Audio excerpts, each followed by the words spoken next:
नमस्कार, आप देख रहे हैं स्वराज एक्सप्रेस और मैं हूं आपके साथ वर्षा। बुलेटिन की शुरुआत करेंगे बड़ी खबर के साथ, जहां आज बीजेपी मध्य प्रदेश के मुख्यमंत्री का ऐलान करेगी। मध्य प्रदेश में वर्तमान मुख्यमंत्री शिवराज सिंह चौहान हैं, लेकिन पार्टी ने बिना किसी को चेहरा घोषित किए चुनाव लड़ा था।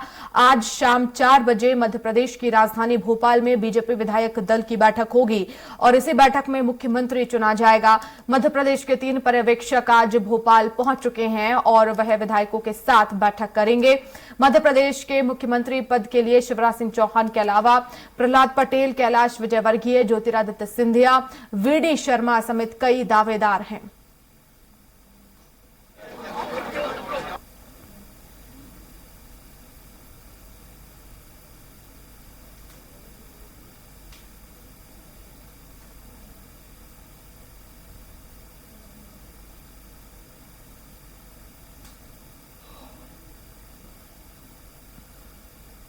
तो मध्य प्रदेश के पर्यवेक्षक भोपाल पहुंच चुके हैं। मनोहर लाल खट्टर के लक्ष्मण आशा लाकड़ा पहुंचे हैं और विधायक दल की बैठक शाम 4 बजे होगी। बीजेपी कार्यालय पहुंच चुके हैं और स्वागत सत्कार उनका किया गया। कई नाम सीएम फेस में हैं। शिवराज सिंह चौहान, नरेंद्र सिंह तोमर एक बड़ा चेहरा है मध्य प्रदेश के लिए और प्रहलाद पटेल भी एक बड़ा चेहरा है, महाकौशल से आते हैं और ऐसे में क्या मुख्यमंत्री जो है वो बनाए जाएंगे, विधायक दल का नेता उन्हें चुना जाएगा, ये देखने वाली बात होगी। वीडी शर्मा भी एक बड़ा चेहरा है, तो वहीं ज्योतिरादित्य सिंधिया भी प्रबल दावेदार जो है वो नजर आ रहे हैं मुख्यमंत्री के तौर पर। तो वहीं कैलाश विजयवर्गीय भी एक बड़ा चेहरा है मुख्यमंत्री के लिए। पार्टी की मुहर किस पर लगेगी ये आज साफ हो जाएगा। और इस खबर पर ज्यादा जानकारी के लिए संवाददाता कुमार संदीप हमारे साथ लाइव जुड़ गए हैं। संदीप, आज बैठक है, क्या अपडेट? जी बिल्कुल, देखिए जो तीनों पर्यवेक्षक हैं वो यहाँ पहुँच चुके हैं। साथ ही साथ बात की जाए अगर तो नरेंद्र सिंह तोमर के साथ ही प्रहलाद पटेल, मुख्यमंत्री शिवराज सिंह चौहान भी यहाँ पहुँच चुके हैं। यहाँ 1 बजे से जो पहले विधायकों के साथ भोजन करेंगे सभी जो पर्यवेक्षक हैं और साथ ही साथ जो पूरे विधायक हैं बीजेपी के, वो उनके पहुँचने का सिलसिला लगातार जारी। आप देख सकते हैं तस्वीरों में यहाँ जो एक बीजेपी के समर्थक हैं, कार्यकर्ता हैं, विधायकों के साथ में पूरे प्रदेश से पहुंचे हुए हैं और पूरे प्रदेश से ही लगातार जो है यहाँ पर तस्वीरें आपको दिखा सकते हैं कि किस तरह से जो यहाँ पर विधायकों के पहुंचने का सिलसिला भी जारी है। अर्चना चिटनिस पहुंची हैं, उन्हीं से जान लेते हैं। मैडम, आज विधायक दल की बैठक है, क्या कुछ होने वाला है? इतने प्रचंड बहुमत से जीत कर आए और भारतीय जनता पार्टी की सरकार बनेगी, मध्य प्रदेश प्रगति के पथ पर आगे बढ़ेगा। सस्पेंस बरकरार है, आप क्या चाहते हैं? कौन होगा मुख्यमंत्री? तो मैडम इशारा कर रही है अपनी तरफ। तो देख सकते हैं कि जो बयान है या जो जिस तरह से बातचीत कर रहे हैं, सब आनंदित है, सब उत्साहित है। मध्य प्रदेश ने की जनता ने, कोटि जनता ने फिर से सेवा को, विकास को साथ दिया है और आगे भारतीय जनता पार्टी की सरकार मोदी जी के नेतृत्व में तेज गति से डबल इंजन से मध्य प्रदेश को आगे बढ़ाएगी। यहाँ पर क्या उम्मीद लग रही है? अब देखते हैं, आप भी देखेंगे, हम भी देखेंगे। तो आप देख सकते हैं कि किस तरह से जो बीजेपी के जो बड़े नेता हैं, ये पूर्व मंत्री थी अर्चना चिटनिस, सभी खामोश है। सीएम का जब भी सवाल किया जा रहा है कि कौन होगा या आप के मुताबिक किसको सीएम होना चाहिए, तो इस सवाल पर और ये निर्देश भी दिए गए हैं कि आप मीडिया के सामने मुख्यमंत्री के चेहरे को लेकर जो है वो ना बताएं, किसी भी तरह की बयानबाजी ना करें और यही वजह है कि कहीं ना कहीं खुलकर सामने नहीं आ रहे हैं विधायक।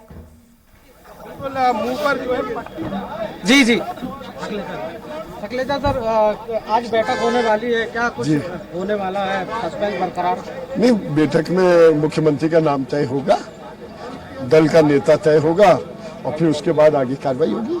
लगातार 4-5 चेहरे सामने आ रहे हैं, आप किस चेहरे की पसंद? आप जो आएगा सब पार्टी का ही आएगा। तो देख सकते हैं जो भी होगा। सूर्य प्रकाश मीणा जी भी साथ है। सूर्य प्रकाश मीणा जी, भैया निकलने दो। क्या देख सकते हैं प्रतिक्रिया देने से जो है वर्षा यहाँ पर विधायक लगातार बचते हुए नजर आ रहे हैं और जिस तरीके से लगातार संदीप पार्टी कोशिश करते रहिए और उनसे पूछे कि आखिर उनकी पसंद क्या है। जी बिल्कुल वर्षा, जैसे जैसे सिलसिला तेज हो रहा है वैसे वैसे यहाँ पर गहमा गहमी भी बढ़ गई है। आप देख सकते हैं लगातार जो विधायक हैं, पूर्व मंत्री हैं, वो भी पहुंचने शुरू हो गए हैं, साथ ही साथ पर्यवेक्षक भी पहुंच चुके हैं। कुल मिलाकर लगभग तय माना जा रहा है कि 4 बजे जब विधायक दल की बैठक होगी उसके बाद तकरीबन जो 1 घंटे के अंदर जो है सीएम का नाम बाहर उसका खुलासा हो सकता है। अब इस पर जो है सिर्फ और सिर्फ जो केंद्रीय नेतृत्व है वही इस पर अभी जो फैसला है वो एक लिफाफे में बंद है और उसके नाम का खुलासा जो है वो सिर्फ और सिर्फ विधायक दल की बैठक में होगा। लगातार पहुंच रहे हैं विधायक और उनसे जो उनकी पसंद नापसंद जो है पार्टी की बात करते हैं और इसके अलावा कोई बात ही नहीं। जो प्रदेश को विकास की ओर आगे ले जाए सर, और भारतीय जनता पार्टी की अभी हमारे सभी विधायक दल की अभी बैठक 4 बजे तक डिसाइड हो जाएगा। 4 बजे तक इंतजार कर लीजिए। ओबीसी वर्ग से चेहरा था अभी कोई कुछ भी ऐसा डिसाइड नहीं किया गया है।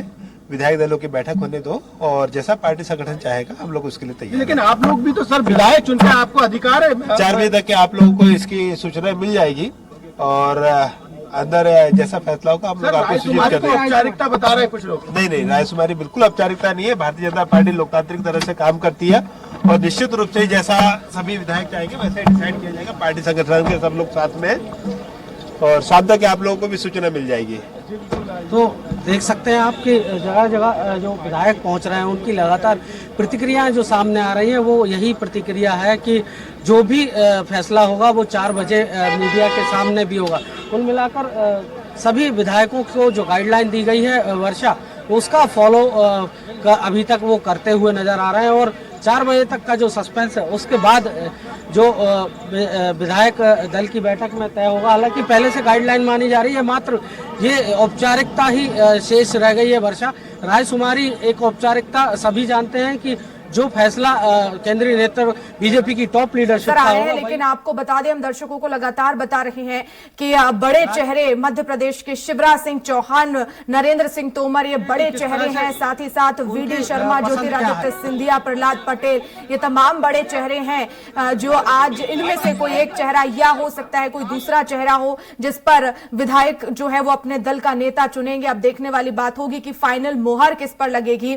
और अजय जी, क्योंकि हमने बात की शिवराज सिंह चौहान के इससे पहले और वो प्रबल दावेदार माने जा रहे हैं, हमारे साथ स्टेट एडिटर जुड़ गए हैं।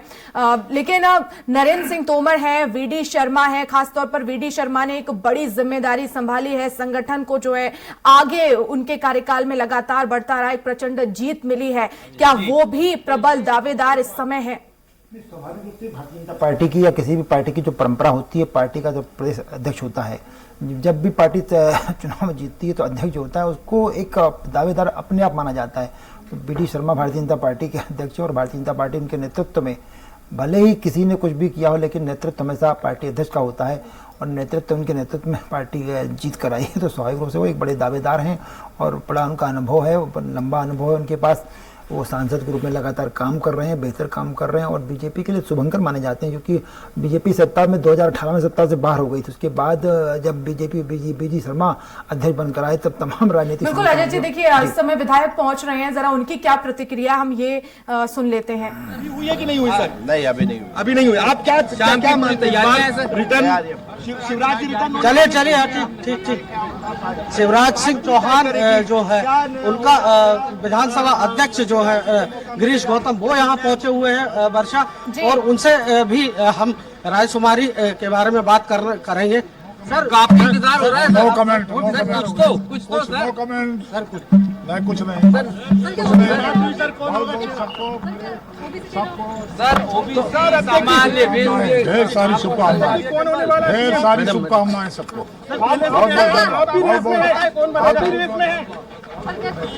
तो देख सकते हैं कि जो लगातार चेहरे पहुंच रहे हैं उनसे बातचीत करने की लगातार कोशिश कर रहे हैं। स्वराज एक्सप्रेस पर सबसे पहले दर्शकों को पता चले। मैम, क्या लगता है आपको? देखिए, आज विधायक दल की बैठक है और जो हमारा शीर्ष नेतृत्व तय करेगा वही हमारा भारतीय जनता पार्टी का चेहरा होगा।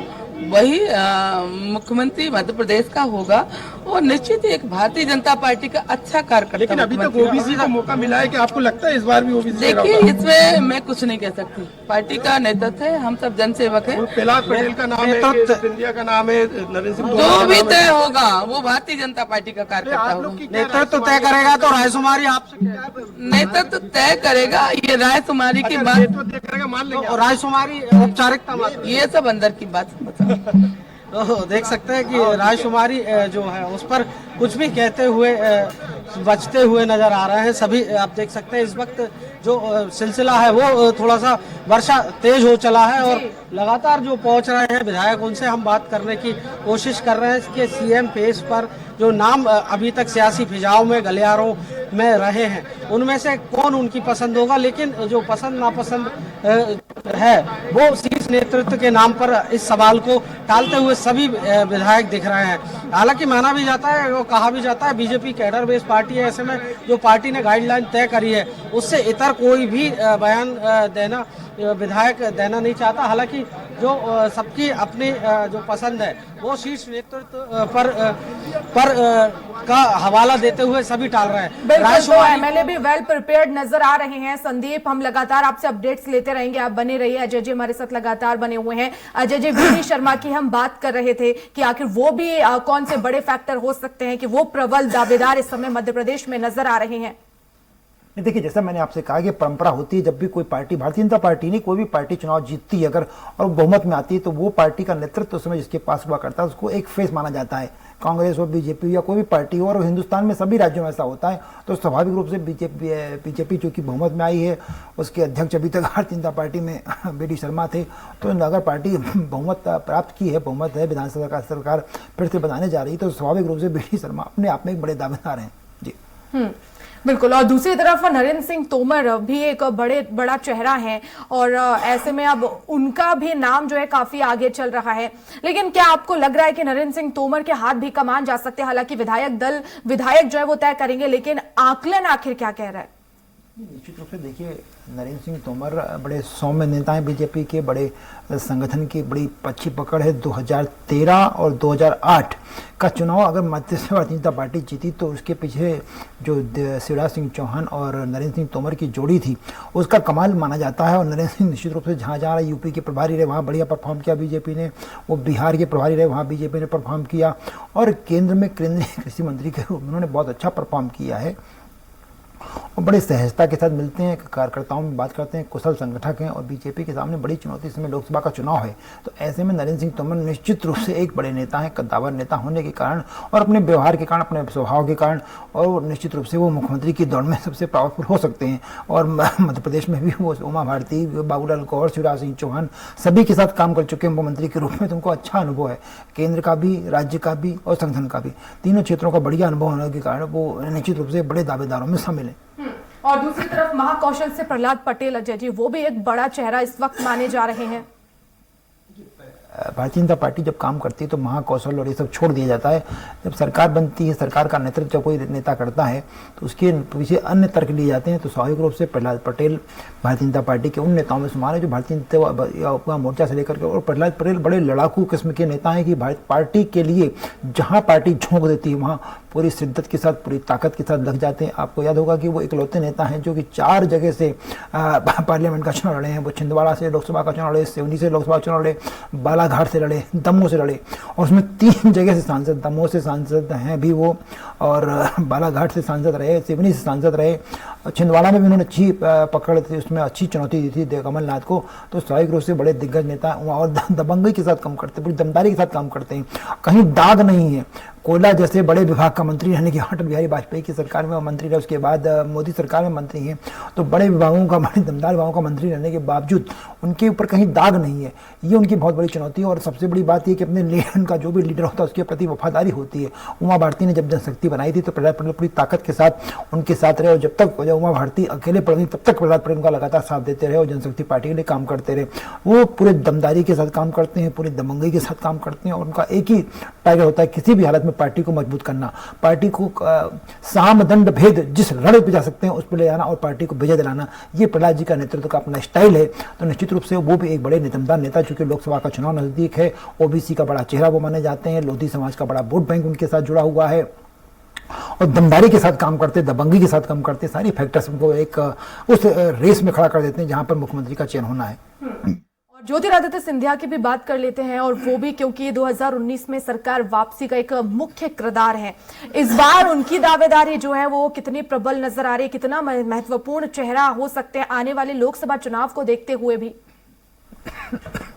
नहीं, देखिए, ज्योतिरादित्य सिंधिया बड़े कद के नेता हैं, राष्ट्रीय स्तर के नेता हैं, वो बहुत दिन से मुख्यमंत्री के कोशिश में लगे हुए हैं। तो निश्चित रूप से भारतीय जनता पार्टी अगर 2020 में 2018 का चुनाव हारने के बाद अगर भारतीय जनता पार्टी 2020 में सरकार में वापस आई बढ़ता, उसके पीछे एक एकमात्र कारण था, वो थे ज्योतिरादित्य सिंधिया।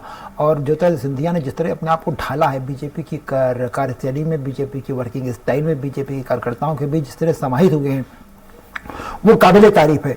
वो महाराज हैं, ग्वालियर की रियासत के महाराज हैं, उनका अपना कहीं दाग ना लग जाए, कहीं कोई टोक ना दे, इस स्टाइल का महाराज बना हुआ करता। लेकिन पिछले 2 साल में आप देखिए कि उन्होंने अपने आप को पूरी तरह बदल लिया है और भारतीय जनता पार्टी में बिल्कुल समाहित हो गए हैं। तो निश्चित रूप से और पूरे मस्तिष्क के लिए ग्लैमरस चेहरा है, बेलून चेहरा है वो, और निश्चित रूप से उनका जो अंदाज है, जो काम करने के स्टाइल है, वो मानती है कि जनता को सम्मोहित करते हैं, वोटरों को सम्मोहित करते हैं, और इसलिए वो भी इस दौड़ में एक बड़े नेता माने जाते हैं। जी बिल्कुल, और लगातार हम तस्वीरें भी दिखा रहे थे अजय जी, और विधायकों से भी चर्चा कर रहे थे। उन्होंने, किसी ने कहा नो कमेंट्स, किसी ने कहा कि पता चलेगा 4 बजे जो बैठक होगी उसके बाद थोड़ा समय जो है वो जरूर लग रहा है।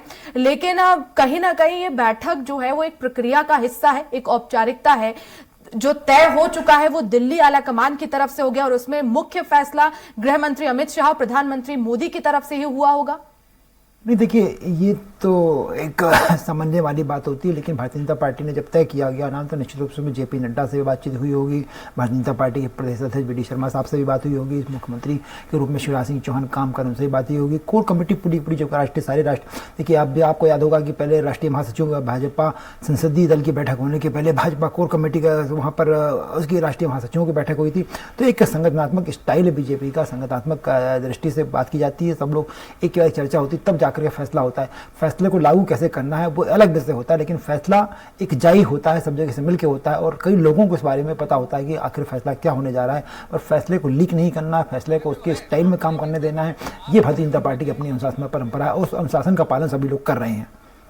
बिल्कुल, लेकिन इस समय बीजेपी ये चाहेगी अजय जी, क्योंकि विधानसभा चुनाव के बाद अब लोकसभा चुनाव भी नजदीक है, और ऐसे में तमाम समीकरणों को साध लिया जाए और इस हिसाब से मुख्यमंत्री जो है वो तय किया जाएगा। और जिस तरह से सीएम शिवराज सिंह चौहान जो नतीजे है उसके बाद से ही अलग अलग क्षेत्रों में जा रहे हैं, जो सीटें हारी हैं वहां जा रहे हैं, लाडली बहनों से संवाद कर रहे हैं, और उनका एक बड़ा बयान भी इस दौरान सामने आया कि मेरा लक्ष्य है 29 फूलों की जो माला है वो प्रधानमंत्री मोदी के गले में होनी चाहिए। तो जाहिर तौर पर इस समय पूरी स्ट्रेटेजी लोकसभा चुनाव को ध्यान में रखते हुए भी की जा रही है।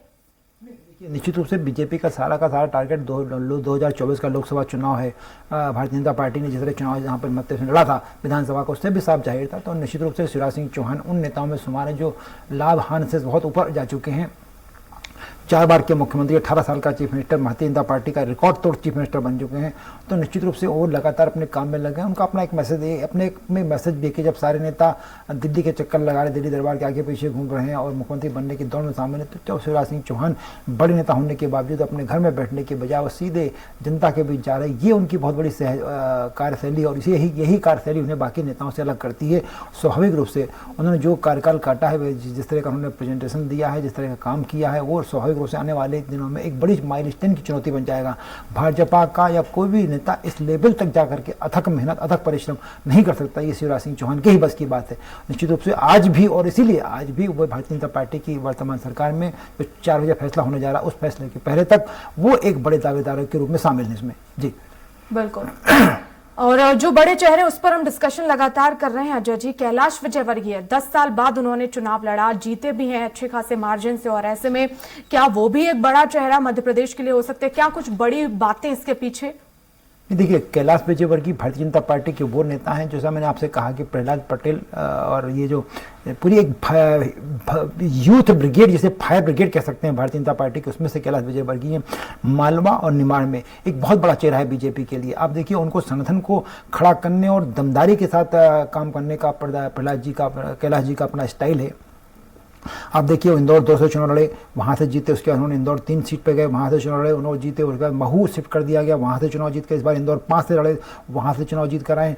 अपने लोगों को और संगठन को अपनी दम पर खड़ा करना, एक अपना ऑरा बना लेना, वो कैलाश विजयवर्गीय के अंदर। देखिए, हरियाणा में उनको दिया गया, हरियाणा में भारतीय जनता पार्टी की स्थिति बहुत कमजोर थी, बैसाखी के सहारे बीजेपी चला करती थी, चाहे वो लोकदल की बैसाखी हो, चाहे जनशक्ति वहाँ पर बाकी अन्य पार्टियों की बैसाखी हो। उस बैसाखी को तोड़ करके कैलाश विजयवर्गीय ने भारतीय जनता पार्टी को अपनी दम पर सरकार बनाई। आज जो बाबूलाल खट्टर यहाँ पर प्रभारी बनकर आए हैं, वो कैलाश विजयवर्गीय के नेतृत्व के उनके प्रभारी रहते हुए, जब पहला चुनाव हुआ था तभी वो खट्टर पहली मुख्यमंत्री बने थे।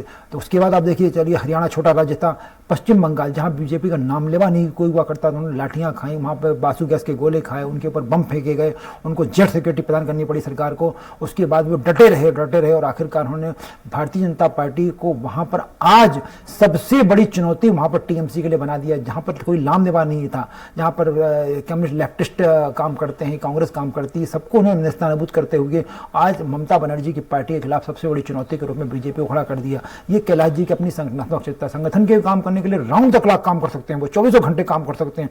और सबसे बड़ी चीज़, वो कभी ये नहीं सोचते कि कितना पैसा इसमें फूक रहा है, कितना पैसा पानी की तरह पैसा फूक देते हैं।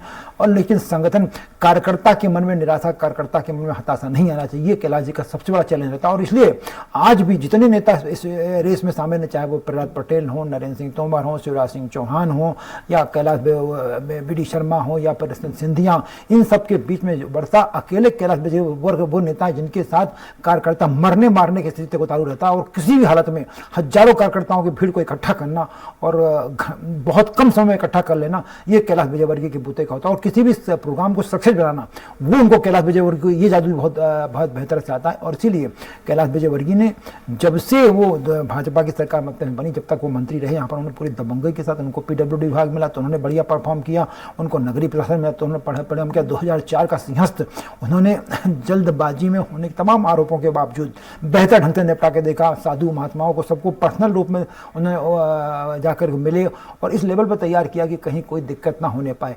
तो निश्चित रूप से कैलाश विजयवर्गीय उन नेताओं में शुमार हैं। जी, यहाँ पर चर्चा करते हुए जयभान सिंह पवैया, प्राइमरी में भर्ती हुआ हूँ लेकिन फिर भी सर, आपने विधायकों ने बोला कि आप कुछ तो मन में होगा, कुछ जब रायशुमारी है तो कुछ तो मन में लेके आए होंगे सर। नहीं, मैं कोर कमेटी के मेंबर के नाते आज के भोजन में हम लोगों का निमंत्रण है, तो मुलाकात करेंगे सभी। ग्वालियर चंबल से होना चाहिए क्या मुख्यमंत्री? नहीं, इस तरह के सवालों का मैं जवाब नहीं दे सकता। बीजेपी के